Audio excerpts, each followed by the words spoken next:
পূর্ণিমা রায় নামটা কেন বললাম? গত কয়েক বছরে ভারতের বিভিন্ন জায়গায় দলবদলের একটা ট্রেন্ড চলছে। কখনো দেখা গেছে আগের রাতে এক্স দল, সকাল হতেই ওয়াই দলে।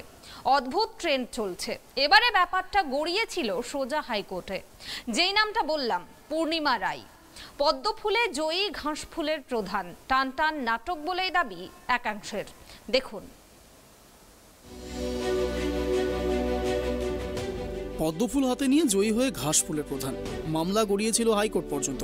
অবশেষে আগামী 5 বছরের জন্য বেলকবা অঞ্চলের দখল নিজেদের হাতে রাখল তৃণমূল কংগ্রেস। বৃহস্পতিবার দীর্ঘদিন থেকে চলা রাজনৈতিক নাটকের সমাপ্তির মধ্যে দিয়ে 14-15তে পঞ্চায়েত বোর্ড গঠন করল তৃণমূল কংগ্রেস। উল্লেখ্য, এই অঞ্চলের বিজেপি প্রার্থী পূর্ণিমা রায় জয়ী হয়েছিলেন বিগত পঞ্চায়েত নির্বাচনে। অপরদিকে মাত্র 2টি আসন দূরে ছিল তৃণমূল কংগ্রেস। এরপরেই শুরু হয় রাজনৈতিক নাটক। জয়ী বিজেপি প্রার্থী পূর্ণিমা রায়কে অপহরণ করা হয়েছে, এই অভিযোগ তুলে মামলা গড়ায় জলপাইগুড়ি স্থিত কলকাতা হাইকোর্টের সার্কিট বেঞ্চে। যদিও আদালত দ্বারা ঘোষিত নির্দিষ্ট সময়ে পূর্ণিমা রায় হাজির হয়ে জানিয়ে দেন কেউ অপহরণ করেননি, তিনি আত্মীয়ের বাড়িতে ছিলেন।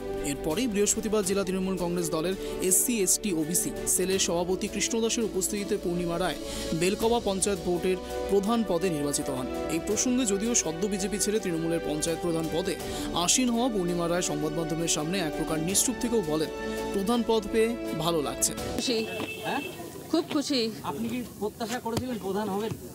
অবশ্যই প্রত্যাশা করেছিলেন, কিন্তু আপনি তো জয়ী হয়েছিলেন বিজেপির টিকিটে, এখন কি তৃণমূলে চলে গেলেন? কি বলবেন? আপনি কি তৃণমূলের প্রধান না বিজেপির প্রধান হলেন?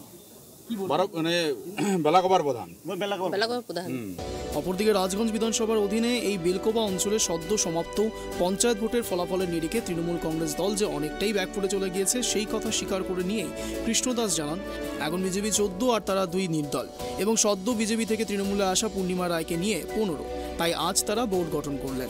এটা করতে পারিনি, এই কথাটা বলা যাবে না। কারণ হচ্ছে, আমরা যদি গোটা বেলাকবায় দেখি, আমরা 1300 উপরে ভোট আমরা লিটে আছি গোটা বেলাকবা অঞ্চলে। আমাদের কিছু কিছু সিট আমরা খুব অল্প ভোটে হারছি। সেই জায়গায় আমরা 12 নির্দল 2 নিয়ে 14, আর হচ্ছে আরেকজন আমাদের দলে যোগদান করে নিয়ে হচ্ছে টোটাল 15। ওরা 15 ছিল, ওরা চলে আসলো 14তে, আমরা হয়ে গেলাম 15তে। সেই জায়গায় আমরা এই জায়গায় প্রধান গঠন করলাম। যেহেতু মেজরিটি আমাদের দিকে আসে, আমরা প্রধান গঠন করলাম। আমরা প্রধান গঠন করলাম হচ্ছে পূর্ণিমা রায়কে। তাকেই আমরা সকল আমাদের নির্বাচিত যারা মেম্বার ছিলেন তারা সহমত পোষণ করেছেন, সবাই মিলে তাকেই প্রধান হিসাবে আমরা নির্বাচন করি। সদ্য আপনাদের দলে এসেছেন, সেই ক্ষেত্রে তাকে কি আসার জন্য এই উপহারটা? এটা আমাদের মেম্বাররাই ঠিক করছে যে উপযুক্ত, ভালো এবং প্রধান হিসেবে কাজ করতে পারবে। কারণ হচ্ছে, একটা জিনিসই আমাদের মনে রাখতে হবে সব থেকে, যে আমরা যে পার্টি থেকেই হোক না কেন, যদি প্রধান মানবিক না হয়, প্রধান যদি মানুষের প্রতি যদি ভালোবাসা শ্রদ্ধা না থাকে, তাহলে কিন্তু আমরা যে পার্টি থেকেই জিতাই, পরে আমাদের যে উচ্ছ্বাস, আমাদের যে আনন্দ, এটা হয়তো কিছুদিনের মধ্যেই শেষ হয়ে যাবে। যদি ভালো কাজ করতে পারে, ভালো মানুষের সঙ্গে ব্যবহার করতে পারে, তার এটা 5 বছর থাকবে। এত অভিযোগ উঠেছিল, এগুলো সব মিথ্যা নাহলে আজকে তো প্রমাণ হয়ে গেল। হাইকোর্টে গিয়ে মহামান্য আদালতের সামনে গিয়ে পরিষ্কারভাবে বলছেন উনি যে সম্পূর্ণ অভিযোগ মিথ্যা। আমি পরিবারের নিয়ে আছি, আমি আত্মীয়র বাড়িতে আছি, আমি ভালো আছি, আমার কোনো রকম অসুবিধা নেই। উনি আজকে আদালতে যেখানে গিয়ে বললেন, তার উপরে তো কোনো কথা থাকতে পারে না, আর উপরে তো কোনো কথা হয় না। আর ওনারা একটা অভিযোগ করছে, অভিযোগ দায়ের করতে পারে। একটা অভিযোগ দায়ের করছে যে ওনাকে কিডন্যাপিং করা হয়েছে। উনি নিজেই স্বয়ং যেভাবে মহামান্য আদালত বলছে যে উনি তাহলে আসুক, বলুক সামনাসামনি, উনি গেছে সামনাসামনি বলছে।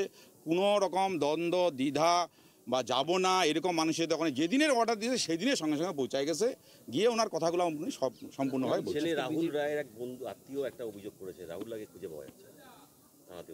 এদের কাজই হচ্ছে এটা, কারণ রাহুলকে ওরা আটকায় রাখছে। তার 4 তারিখে একটা তার বাবা অমর রায় এসপিকে একটা কমপ্লেন দেয়, রাহুলকে পাওয়া যাচ্ছে না।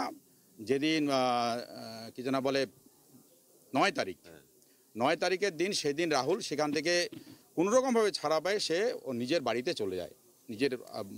চলে যায়, এবং সে সম্পূর্ণভাবে বিষয়গুলো ওর বাবাকে খুলে বলে যে এই চাপ দিচ্ছে আমাকে, সম্পূর্ণ খুলে বিজেপি থেকে চাপ দিচ্ছে বারবার করে।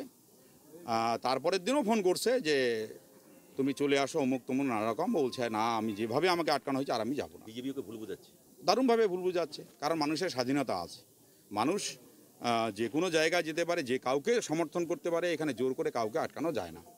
এখন সেই জায়গায় ওনার মা ওনার বাবা কি করবে না করবে ওনার মার বাবার ব্যাপার, তাকে জোর করে আটকায় চাপ দিয়ে মানে তাকে এইসব জিনিস করানো, এটা একদমই অনৈতিক।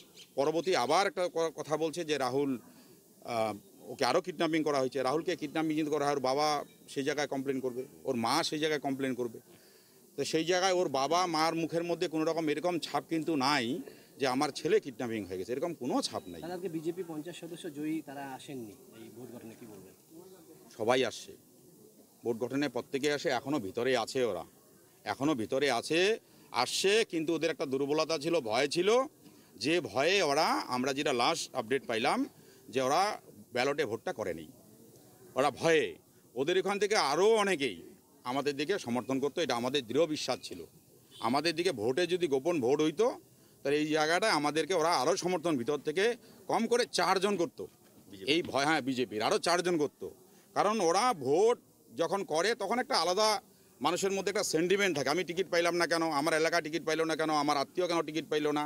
সেই ক্ষেত্রে টিকিটটা না, কিন্তু টিকিট নেওয়ার পরে জিতার পরে দেখছে উন্নয়ন করতে হবে, এখন 5টা বছর মানুষের কাজ করতে হবে। যখন দেখছে যে বিজেপির পক্ষে কাজ করা সম্ভব নয়, বিজেপি কাজ করে না, ওদের মোহ ভেঙে গেছে, যার জন্য আমাদের সঙ্গে যোগাযোগ করে কিন্তু এই জায়গাটায় ওরা আজকে অনেকেই আমাদেরকে এসেছে যদি গোপনে ভোট হয় আমরা ভোট দিব। এই বার্তাটা ওরা ওদের কাছে যখন যায়, ওরা যখন জানতে পারে, তারপরে ওরা আজকে পরিষ্কারভাবে ভিতরে আমাদের কাছে যেটা খবর, আমাদের যারা প্রার্থী ওখানে ছিল, পঞ্চায়েত যারা ছিল, তারা পরিষ্কার বললো যে ওরা ব্যালটে ভোটটা করলো না। না না না, নির্দল না, উনি হচ্ছেন আমাদের তৃণমূলেরই। এবং বিজেপির যে হরিমণ্ডল আছে, মণ্ডল সদস্যদের হরিমণ্ডল, তার এলাকা মানে মণ্ডল সভাপতি, তার এলাকায় সে হারায়, বিজেপিকে হারায়, সে তৃণমূল থেকে জয়ী হয়, যার জন্য আমরা সেই জায়গায় তাকে নিয়ে আসলাম, আরও সেই জায়গাটা তৃণমূলকে শক্তিশালী করার জন্য প্রধান হিসেবে আমরা। অপরদিকে প্রধান নির্বাচনের প্রক্রিয়া নিয়ে অসন্তোষ প্রকাশ করে জয়ী বিজেপি প্রার্থী হরিদাস রায় জানান 15 জনের ভোট একজনই দিয়েছে তৃণমূল দলের পক্ষে। জলপাইগুড়ি থেকে সুরজিৎ দের রিপোর্ট, ট্রাইব টিভি।